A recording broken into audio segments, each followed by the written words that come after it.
Blah, blah, blah. Okay, it's just another artist talking about their work again and again and going on and on.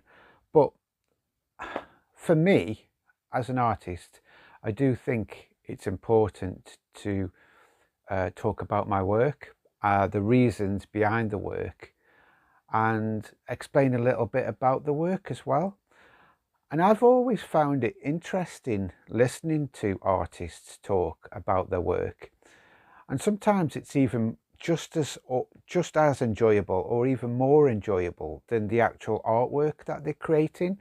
I know, like, when artists put on an exhibition, and sometimes those artists then have a public Q&A where you can go along and actually talk to the artist about the work, the reasons behind it, and exactly what I'm kind of explaining now. And I love to do that. I love to hear about their journeys and adventures and stories, and what connects with what, and how it actually, the intricate little bits that you miss.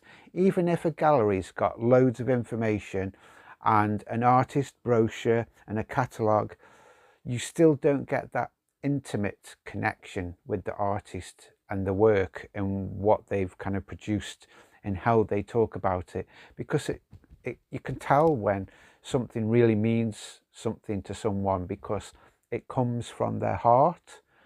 And it's the same for me. A lot of my artwork is very much kind of social related, and current as well. And it's how that then connects with people. Obviously, people are going to perceive that in lots of different ways, and sometimes you can say, okay, that's good, let the artwork speak for themselves.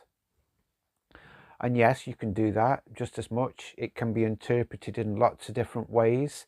Like, I love seeing people talking about and how they think a film, a story kind of works, or what it kind of means, or what the ending means, or why it means this. I find that fascinating just as much as the film. And so for me, for me, the frustration is a bit kind of like the old pub chatter where someone says something, oh, have you heard of such and such? He's doing this now, and he used to do this, and he's doing that. And it's probably nothing like that. And that story then gets embellished and grows, and it spreads. And now, more so than ever with the internet, how quick that that can grow, with all the fake news and AI and all the shenanigans that are going on online at the moment. For me personally, as an artist, I will probably always talk about the meaning and the background and the history and the culture of my artwork and why I produce it and how I produce it. I think for me that is important, to have that connection with the people that are viewing it. And also it's a very personal conversation as well. Yes, people can perceive it in many different ways, and that's good too.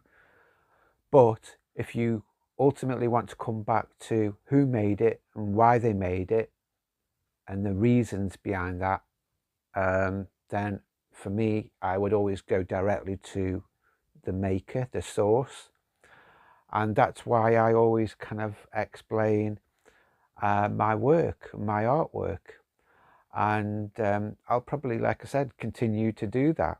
So it's a short little video, but it's one that I found that I wanted to put out there and say why I kind of explain myself, and put it out there to others to ponder over, and maybe they will do the same or maybe not. But there you go. Bye for